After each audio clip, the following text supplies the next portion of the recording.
승리하는 기도 생활에 대해서 공부를 하겠습니다. 여러분들 누가복음 6장을 보십시오. 누가복음 6장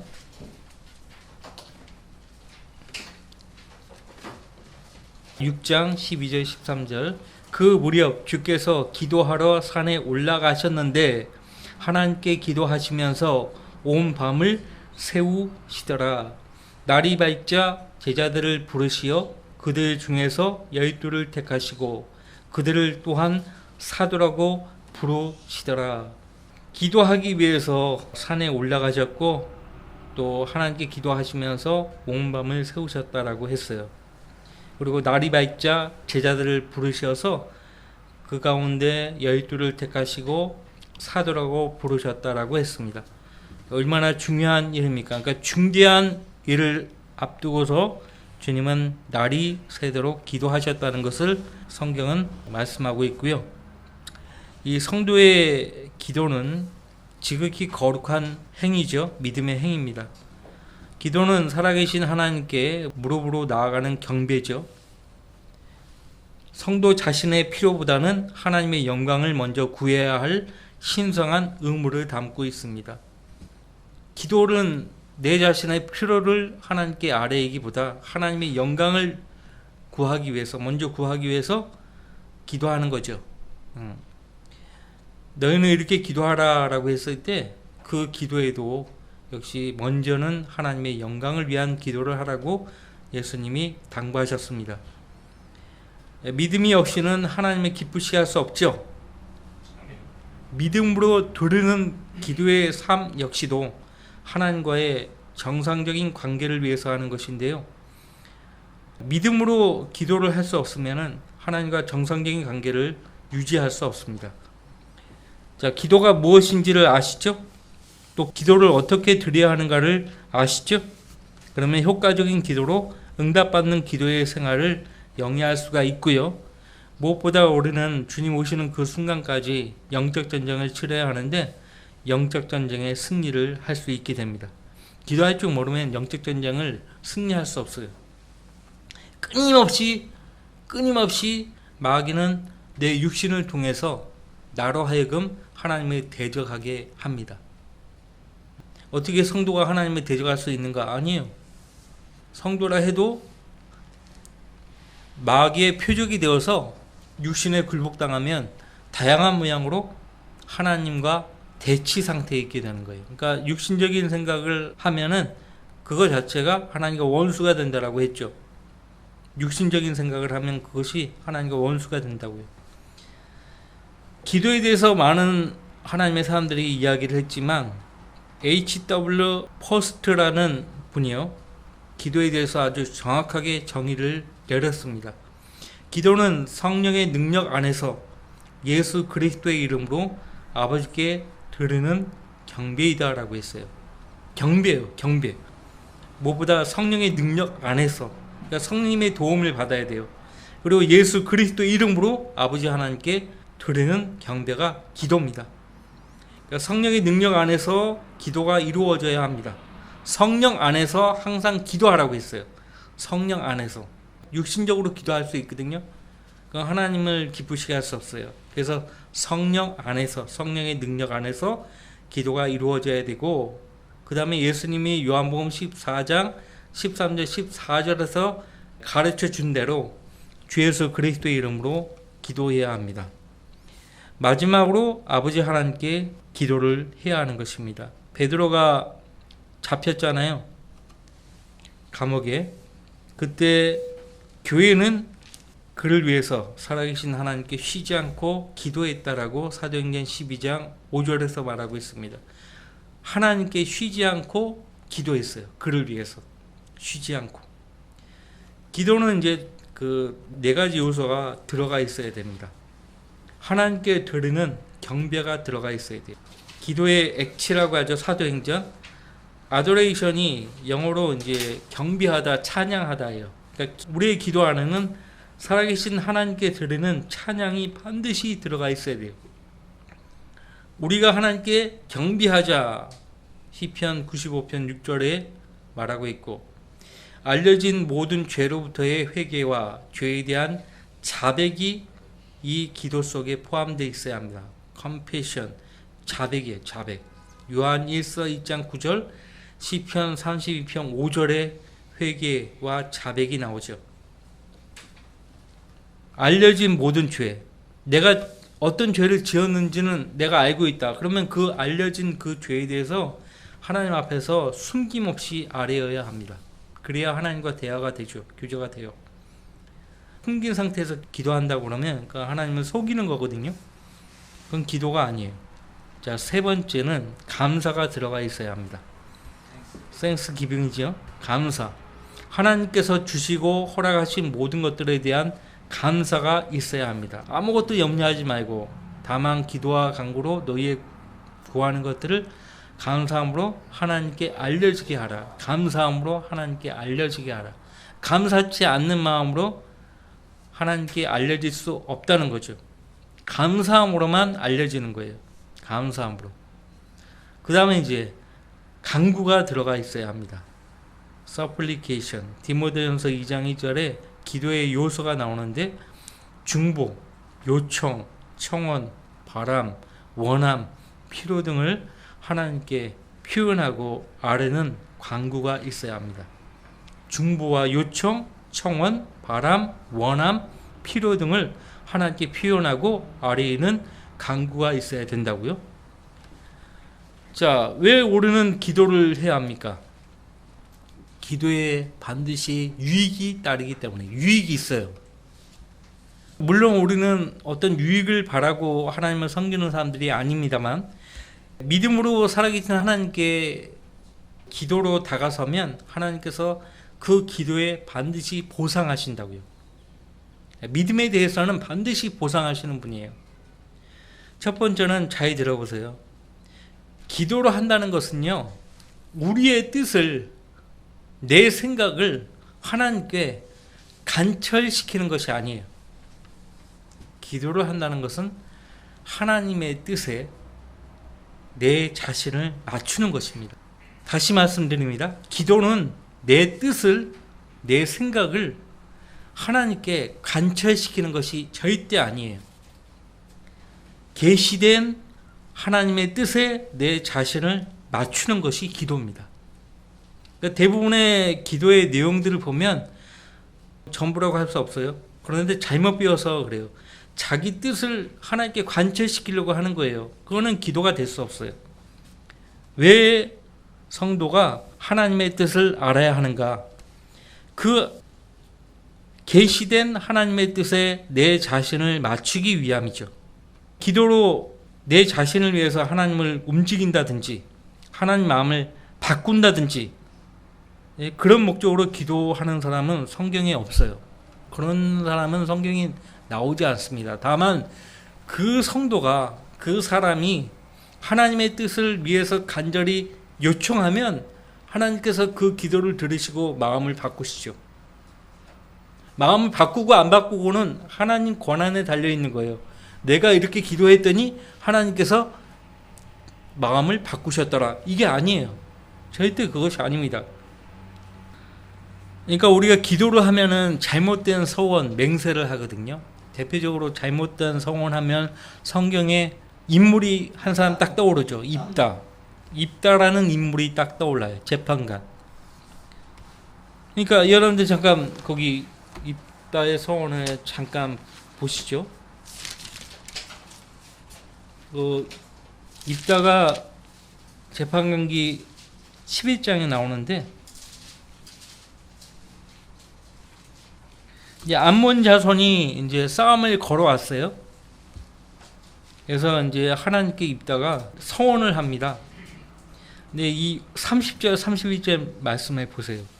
입다가 주께 한 가지 서원을 하여 말하기를 만일 주께서 틀림없이 암몬 자손을 내 손에 넘겨주시면 내가 암몬 자손에게서 평안히 돌아올 때에 재판관기 11장 30절 31절이에요. 내가 암몬 자손에게서 평안히 돌아올 때에 나를 맞이하러 내 집 문에서 나오는 것은 무엇이든지 반드시 주의 것이 되리니 내가 그것을 번제로 바치리이다 하더라.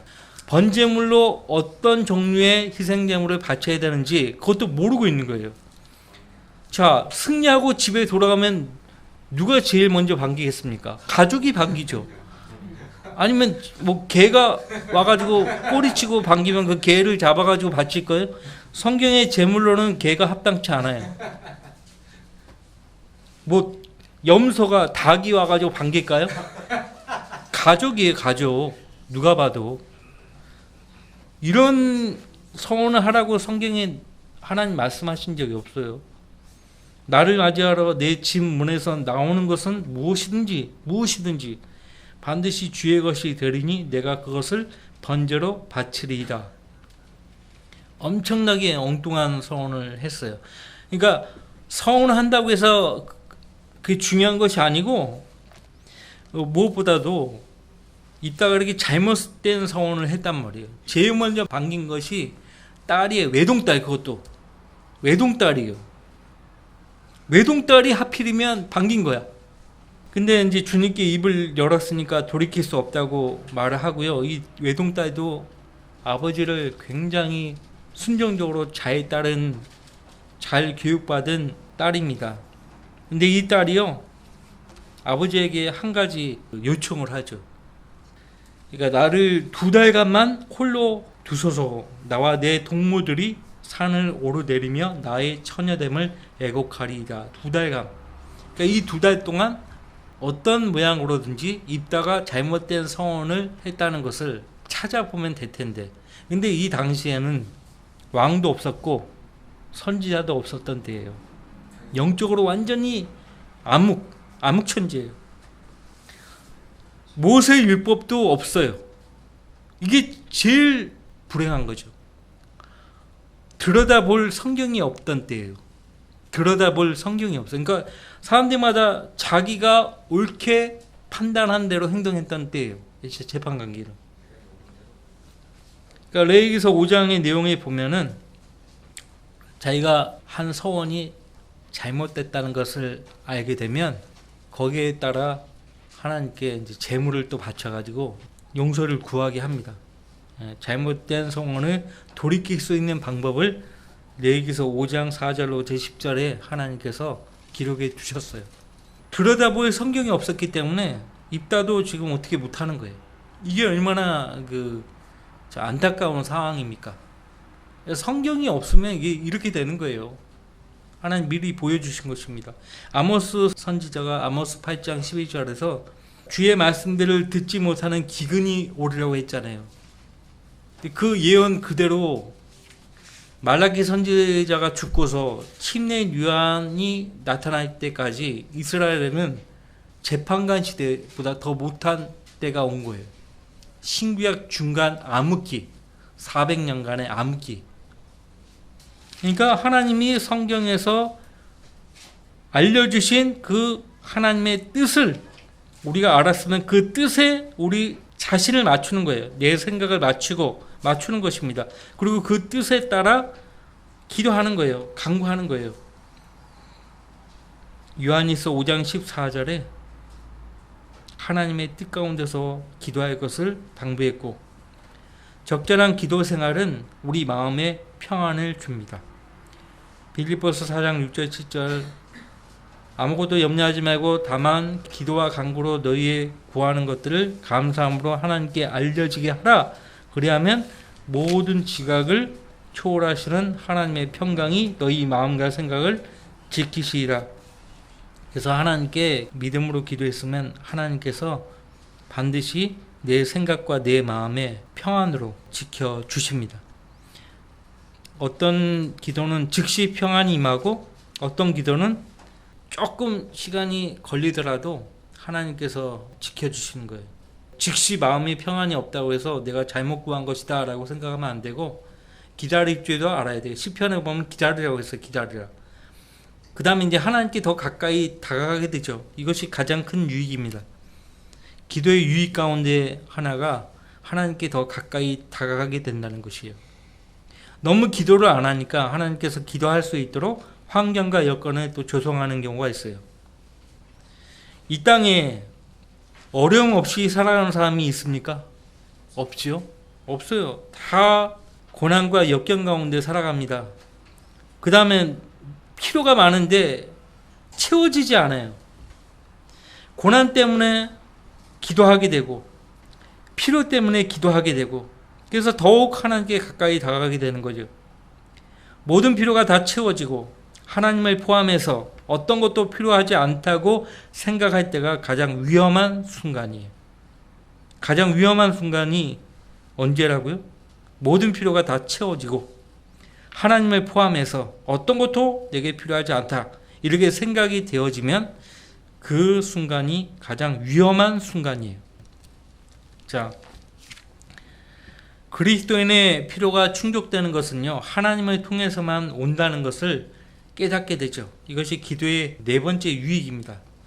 빌립보서 4장 19절 말씀에 그러나 나의 하나님께서 그리스도 예수를 통하여 영광 가운데서 그의 풍요함에 따라 너희의 모든 필요를 채워 주실 것이라. 나의 하나님께서요. 너희의 모든 필요를 채워 주실 것이라. 자, 기도의 시기와 장소가 있죠. 예수님은 누가복음 18장 1절 말씀에서 항상 기도하라고 말씀하십니다. 항상 기도하고 낙심하지 말라 그렇게 말씀하시죠. 그리고 사도 바울을 통해서 쉬지 말고 기도하라 그렇게 말씀하셨죠. 데살로니가전서 5장 17절 말씀에 쉬지 말고 기도하라. 항상 기도의 영으로 하나님께 다가서야 하는 거예요. 기도의 영으로. 그죠? 어디에서나 기도할 수 있어야 돼요. 어디에서나. 그래서 바울 사도가 디모데전서 2장 8절 말씀에 그러므로 나는 남자들이 성냄과 주저함이 없이 어디서나 거룩한 손들을 들고 기도하기를 바라노라. 물론 이 어디에서나가 기도하기에 합당치 않은 장소들이 있죠. 여러분들 우리가 뭐 술집에서 기도할 수 없잖아요. 예? 나이트클럽 안에서 기도할 수 없잖아요. 애초에 기도하는 사람은 그런 데 가지 않죠. 그러니까 기도를 하려면 방해받지 않은 장소가 가장 적합한 장소예요.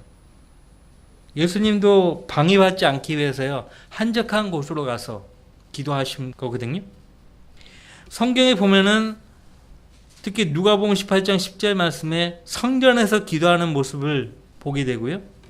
예수님은 골방에 들어가 기도하라고 했어요. 마태복음 6장 6절. 골방에 들어가서 너희 은밀히 계신 내 아버지께 기도하라. 그렇게 말씀하셨고, 마태복음 14장 30절 31절에 보시면은 바다에서 기도하는 모습을 보게 되죠. 그리고 사도행전 16장 보세요.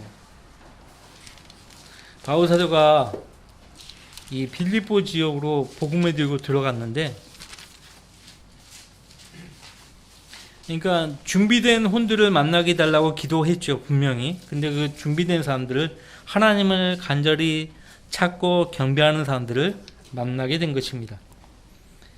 사도행전 16장 13절 말씀에 보시면 그런데 안식일이 되어 늘 기도를 드리던 성읍 밖 강가에 나가 앉았다가 모여든 여인들에게 말씀을 전하였느니라. 그러니까 이들은 유대교로 개종했다든지 거기에 가서 흩어져 사는 유대인이라든지 할 것이에요. 어찌됐든 안식일이 되어서 늘 기도를 드리던 성읍 밖 강가에 나가 앉았다가 모여든 여인들에게 말씀을 전했다라고 말합니다. 이 여인들은 하나님을 찾고 있었어요. 그래서 기도로 하나님께 다가서는 거죠. 기도회를 하는 거죠. 기도회, 강가에서 기도를 하는 거예요. 성읍 밖 강가. 예수님은 기도의 본을 보이신 분이시죠. 기도하라고 가르쳤고 명령했지만 강요하지 않으셨어요. 왜냐하면 기도도 섬김인데 섬김은 강요로 이루어지지 않습니다. 이방 종교들은 섬김을 강요하거든요. 그것이 참된 기독교 신앙과 이방 종교와 다른 점이에요. 이방 종교들은 섬김을 강요합니다. 섬김을 강요해요. 하지만 예수 그리스도를 믿는 믿음은요, 절대 강요로 이루어지지 않습니다. 그러니까 우리 형제자매들이요, 교회 안에서 자발적으로 섬겨야 돼요. 목사인 저도 여러분에게 뭘 하라 지시하지 않습니다. 그 지시하는 순간, 누군가가 지시하는 순간 그 자발적인 마음이요, 그냥 사라져버려요. 초를 치는 거예요. 그래서 절대 누군가가 막 지시를 하거나 뭐하라 하면 안 되는 거예요. 저도 여러분에게 어디 가서 복음을 전하십시오 이렇게 하지 않잖아요. 동인천 팀도 자발적으로 하시는 거예요. 내가 하라고 한 거 아니에요. 서울교회나 다른 지역교회들도 목사나 누가 막 지시를 해가지고 하라 뭐 그렇게 하지 않아요. 그러면 그건 상으로 이어지지 않아요. 절대. 자, 자발적으로 시작돼야 되고 자발적으로 진행돼야 돼요. 그래야 그것이 상으로 이어지는 것이에요. 자발적인 그 섬김이 아닌 것은요, 중단됩니다. 계속 이어지지가 않아요. 중단돼 버려요. 예수님은 기도를 중요하게 여기셨어요. 기도는 주님께서 지상사역을 하실 때 매우 중요한 위치를 차지했습니다. 우리는 지금 승리의 생활의 비결 마지막 과제를 공부하는데요. 승리하는 기도의 생활에 대해서 공부하고 있습니다. 예수님은 매일매일 매우 바쁘게 보내셨지만 아무리 피곤해도 아침 일찍 일어나 기도하신 분이에요. 마가복음 1장 35절 말씀에 이른 아침 아직 동이 트지도 않았는데 주께서 일어나 밖으로 나가 한적한 곳으로 가셔서 거기서 기도하시더라. 한적한 곳으로 가셔서 거기서 기도하시더라. 그러니까 하나님은요, 집단적으로 상대하지 않아요. 신약시대는 개별적으로 상대하시는 분이에요. 그래서 우리가 개인적으로 하나님께 기도로 다가설 때는 방해받지 않은 곳으로 가서 하나님께 다가서야 돼요. 한적한 곳으로 가서 기도해야 돼요. 또 주님께서는 때때로 중요한 결정을 앞두고 기도하시기 위해서요, 온 밤을 지새우셨습니다. 우리가 처음에 누가복음 6장 12절 말씀을 봤죠. 12 제자를 택하셔서 그들을 사도라고 부르시기 위해 그 전날 잠을 안 주무시고 온 밤을 산에 올라가서 하나님께 기도하셨어요. 그 다음에 십자가로 가시기 전에도 주님은 기도하셨죠. 그 기도의 내용이 요한복음 17장이에요. 요한복음 17장이야말로 주기도문이에요. 우리가 흔히 알고 있는 주기도문은 제자들의 기도문이에요. 또 유대인의 기도예요. 대환란 때 우왕좌왕 어떻게 해야 될지 모르는 그들을 위해서요, 미리 예수님이 알려주신 거예요. 이렇게 기도하라고. 그것이 우리가 흔히 알고 있는 주기도문인데 진짜 주기도문은 요한복음 17장입니다. 네 번째, 십자가에 달리셨을 때도 예수님은 기도하셨죠. 누가복음 23장 34절 46절에 아버지여 저들의 죄를 용서하여 주옵소서. 저들은 자기들의 행하는 것을 알지 못하나이다. 그렇게 말씀하셨죠. 예수님은 전생애를 아버지 하나님께 온전히 맡기셨고 이 점이 기도로 입증되었어요. 속죄 사역을 완성하신 뒤 승천하신 지금까지도 예수님은 기도의 사역을 하고 계세요. 중보 사역을 하고 계시죠. 우리를 위해서 기도하고 계세요. 지금도 기도하고 계시는 거예요. 그래서 누가 정죄하리요? 죽었다가 다시 살아나신 분은 그리스도시라. 그분은 또한 하나님의 오른편에 계셔서 우리를 위하여 중보하시느니라. 우리를 위해서, 우리 개개인을 위해서 예수님이 이 시간 기도하신다고요. 로마서 8장 34절 말씀을 읽었는데 이 말씀도 구원의 영원한 보장입니다. 구원해 주신 나를 예수님이 지금 이 순간도 나를 위해서 중보하신다 이거예요. 내가 받은 구원이 영원히 안전하다. 수많은 구절로 확인할 수 있어요. 신약성경. 어떻게 기도해야 하는가? 우리가 처음에 기도의 정의를 배웠잖아요. 성령의 능력 안에서 예수 그리스도 이름으로 아버지께 드리는 경배가 기도라고요. 많은 사람들이 기도하지만 육신적인 능력으로 하는 거예요. 성령의 능력 안에서 기도하는 거예요. 성령 안에서, 항상 성령 안에서 기도하라고 했어요. 에베소서 6장에서 바울 사도가 항상 성령 안에서 기도하라. 모든 기도와 간구로 성령 안에서 기도하고 이를 위하여 모든 성도들을 위해 모든 인내와 간구로 껴있으라. 우리가 개인적으로 기도할 때에 우리 형제자매들을 위해서 기도하죠. 또 이렇게 수요 기도회에 이 기도회에 모여가지고 또 성도들을 위해서 기도합니다. 베드로가 감옥에 갇혔을 때 교회는 그를 위해서요 하나님께 쉬지 않고 기도했다고 했어요. 사도행전 12장 5절 말씀에 우리의 기도의 대상은 살아계신 하나님이에요. 자, 진실로 하나님께 드려지는 기도를 하기 위해서는 분명한 의식을 가지고 하나님께 나아가야 합니다. 분명한 의식. 기도하면 하나님이 들으시고 계신다는 생생한 인식을 하고 기도를 해야 돼요. 또 하나님을 향해서 말씀드리고 있다는 의식을 가지고 기도하면 같은 말을 반복해서 말하지 않게 되죠. 똑같은 말을 반복해서 가톨릭 교도들이 로사리오 기도하잖아요. 기도문을 계속 되뇌이잖아요. 그러니까 하나님 앞에 놓고 장난치는 거거든요. 하나님은 우롱당하시는 분이 아니라고 했잖아요. 우상을 숭배하듯 하나님을 대하는 것이에요. 그거는. 그래서 그들은요 하나님이라고 안 부르잖아요. 너무 다행이에요. 하느님이라고 불러요. 하느님, 천주, 하느님. 하나님이 하늘에만 계십니까? 그러니까 그런 의식 가지고 있는 사람들이 천국과 하나님 나라가 같다라고 생각하는 거예요. 하나님은 하늘에만 계시는 분이니까. 그러니까 심지어는 이 가톨릭 교도나 신부가 기도할 때 보면 하늘을 가리켜서 하늘을 보면서 기도하는 모습을 우리 영화나 이렇게 보잖아요. 그것만 봐도 그 사람들이 엉터리라는 것을 알 수가 있어요. 엉터리라는 거. 그 다음에 참된 기도는 성령 안에서 하는 기도라는 것을 잊지 마시고 제일 중요합니다. 요한복음 14장 13절 14절 말씀을 여러분들 다 알고 계세요. 왜 기도 말미에 예수 그리스도의 이름으로 기도했습니다. 이 말을 하는지에 대해서 사람들은 몰라요. 교회 다니고 있으면서도 몰라요. 요한복음 14장 13절 14절에서 또 너희가 내 이름으로 무엇이든지 구하면 내가 그것을 행하리니 이는 아버지께로 아들 안에서 영광을 받으시게 하라는 것이라. 너희가 무엇이나 내 이름으로 구하면 내가 행하리라. 내 이름으로 구하라고 했어요. 가장 큰 이유는 아버지로 아들 안에서 영광을 받으시게 하라는 것이라고 말씀하고 있습니다. 하나님께서 예수님을 통해서 영광 받게 하려면 예수 그리스도 이름으로 기도해야 합니다. 하나님은 예수님을 사랑하고 기뻐하신다고 여러 번 말씀하셨죠.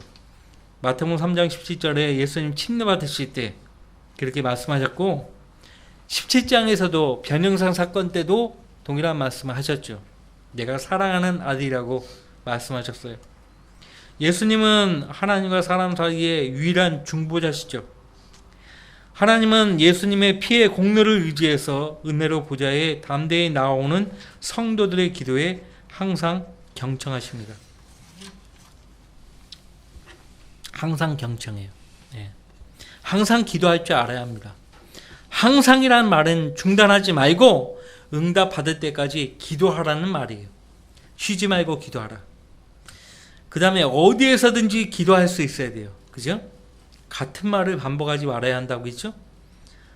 그 다음에 우리가 모세를 위시해서 아브라함을 위시해서 성경에 하나님의 친구라고 나오는 사람들을 보면은 공통적으로 하나님과 친밀하게 대화하는 모습을 보게 되죠. 모세도 그렇고요. 친구처럼 하나님과 이야기하면서 기도를 했어요. 자, 여러분들 출애굽기 33장 보세요. 예수님도 내가 너희를 친구라고 하셨어요. 친구라고. 출애굽기 33장 11절. 주께서는 사람이 자기 친구와 말하는 것 같이 모세와 대면하여 말씀하시니라. 모세는 다시 진영으로 돌아갔으나 눈의 아들인 그의 종 청년 여호수아는 성막을 떠나지 아니하니라. 하나님께서 모세 다음으로 후기자로 세울 사람을 눈여겨보셨는데 여호수아가 좀 남달라 보였지만은 바로 이 순간 이 33장 11절에서 하나님이 여호수아를 모세 다음에 그분의 종으로 눈도장에 딱 찍은 거예요.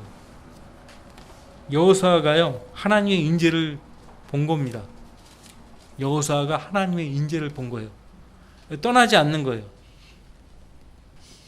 눈의 아들인 그의 종 청년 여호수아는 성막을 떠나지 아니하니라.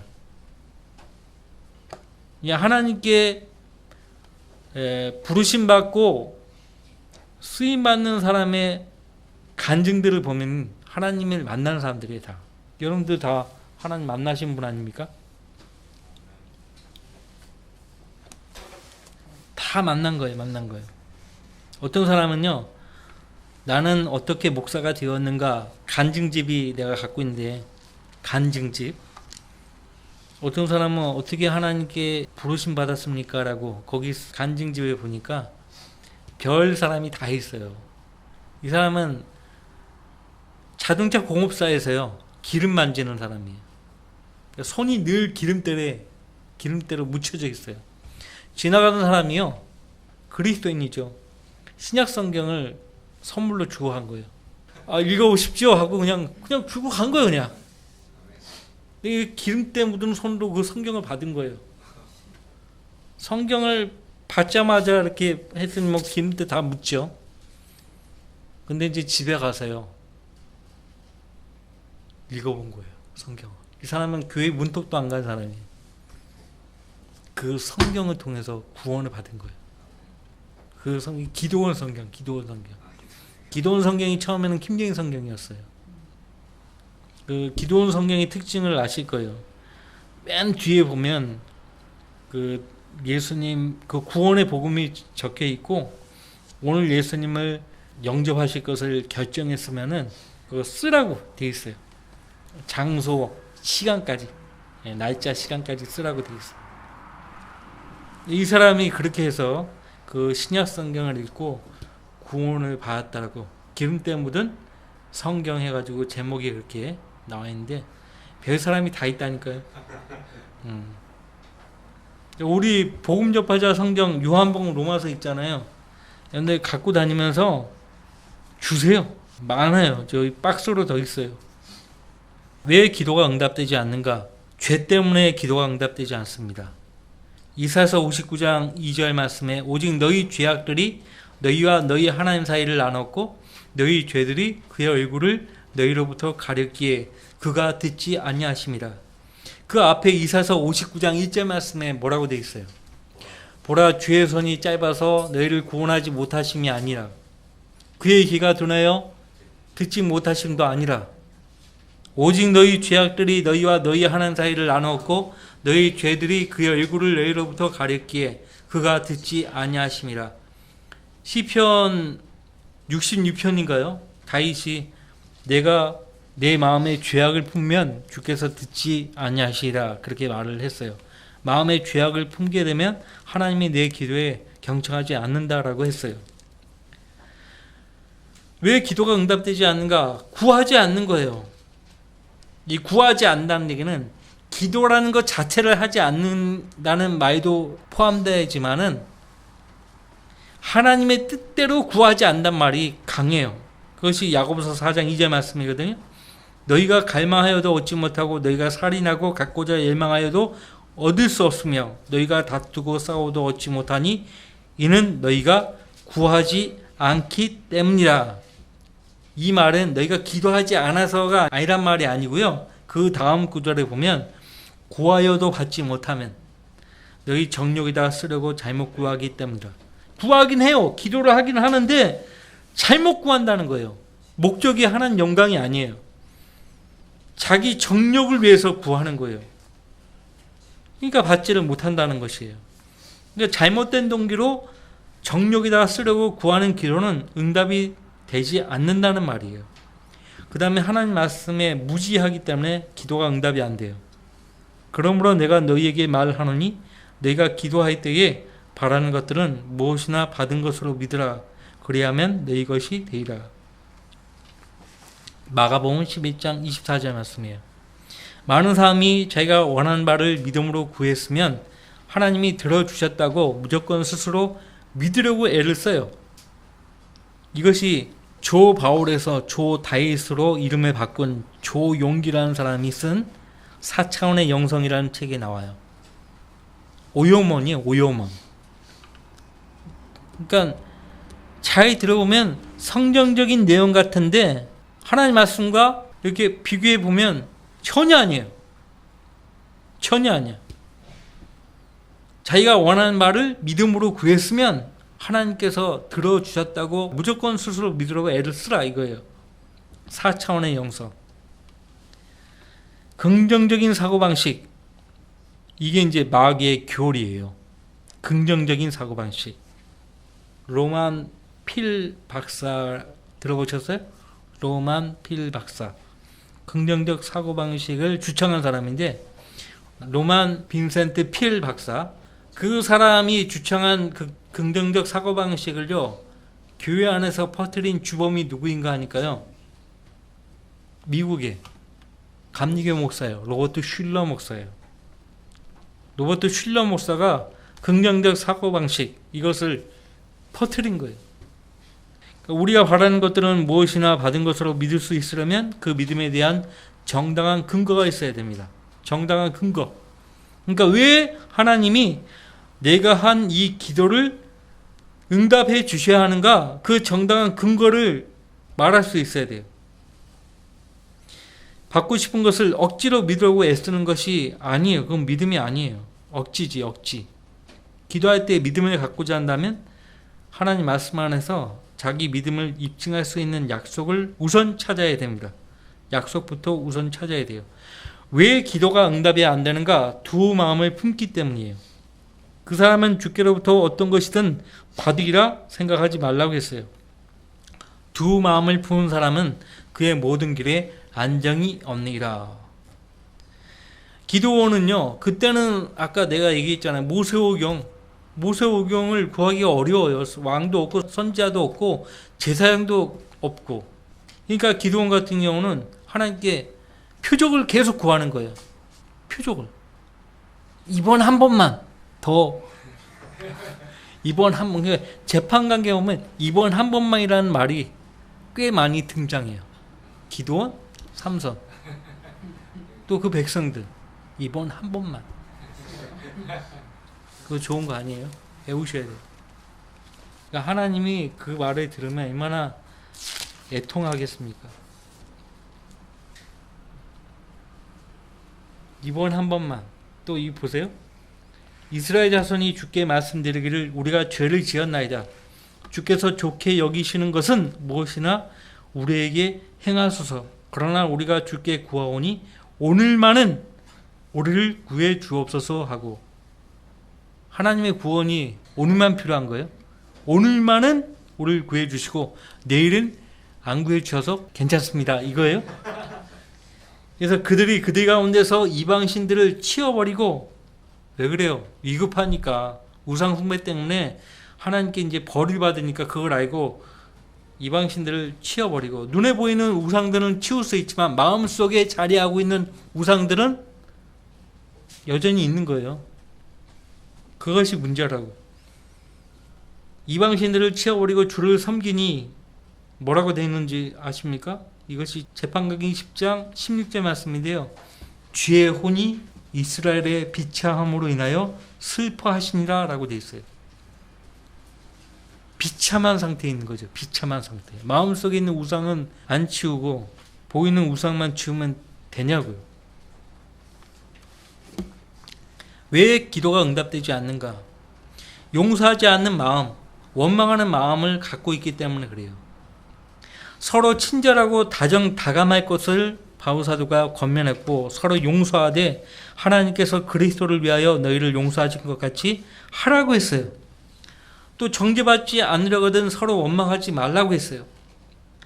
남편과 아내의 잘못된 관계 때문에요, 기도가 응답되지 않습니다. 베드로전서 3장 7절 말씀에 이와 같이 너희 남편들아 아내들을 더 연약한 그릇으로서 또 생명의 은혜를 함께 상속받을 자로서 귀히 여기되 지식에 따라 그대가 동거하라.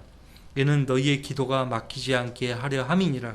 기도가 막히지 않게 하려면 하나님의 지식에 따라 동거하라. 살라는 거예요. 살라.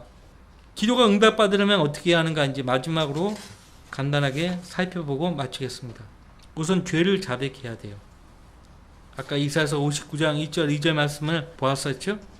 그 다음에 내 마음속에 죄악을 품게 되면 주께서 듣지 아니하신다라고 다윗이 시편 66편 17절 말씀에서 19절 말씀까지 했죠. 그 다음에 하나님의 뜻대로 요한일서 5장 14절 말씀에 하나님의 뜻 가운데서 기도해야 돼요. 하나님 뜻은 성경에 기시되어 있잖아요. 성경을 모르면 하나님의 뜻을 알 수가 없어요. 다시 말하면 성경에 무지하면 기도할 수 없어요. 믿음으로 기도해야 됩니다. 하나님께 나아갈 때 믿음을 가져야 돼요. 믿음이 없이는 하나님의 기쁘시게 할 수 없다고 했죠. 하나님께 기쁨이 되는 일들을 행해야 합니다. 예수 그리스도 이름으로 기도해야 합니다. 겸손하게 기도해야 합니다. 끈질기게 계속해서 기도해야 합니다. 먼저 하나님 나라와 그분의 의를 구해야 합니다. 그러니까 이것이 내 정욕인지 하나님 영광인지 그것을 먼저 구분할 수 있어야 돼요. 영적 전쟁의 승리를 위해서요, 필수적인 것은 중보기도입니다. 우리는 지금 중보기도하기 위해서 모인 거예요. 기도에 성도들이 서로를 위해서 중보기도를 하는 것은요, 승리하는 생활의 핵심을 이룹니다. 우리 지금 영적 전쟁을 치르고 있어요. 지금 영적 전쟁이에요. 우리의 대적 마귀는요, 매 순간 서두에 말씀드린 것처럼 우리 육신이 있잖아요. 이 육신을 자극해가지고 하나님을 대적하게 만드는 거예요. 그러니까 내가 지금 마귀의 도구가 될 수 있다는 사실을 아셔야 돼요. 나라는 인간은 마귀의 도구가 될 수 있는 가능성이 농후해요. 저도 마찬가지예요. 항상 교회에서 크고 작은 일들, 사소한 일들까지도 마귀가 개입을 해가지고 문제를 야기시키려고 해요. 이 작은 인원의 이 작은 지역교회에서도 마귀가 그냥 무너뜨리는 거예요. 별것도 아닌데 다 좋은 뜻에서 이렇게 하거든요. 좋은 뜻에서 하는데 거기에 뭐가 이렇게 좀 육신적인 요소가 가미가 되면 마귀가 그것을 딱 붙잡고요, 들어오는 거예요. 그게 마귀가 하는 것이에요.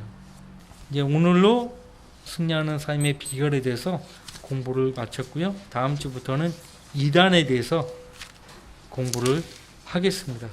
자, 그러면 기도 제목을 보세요.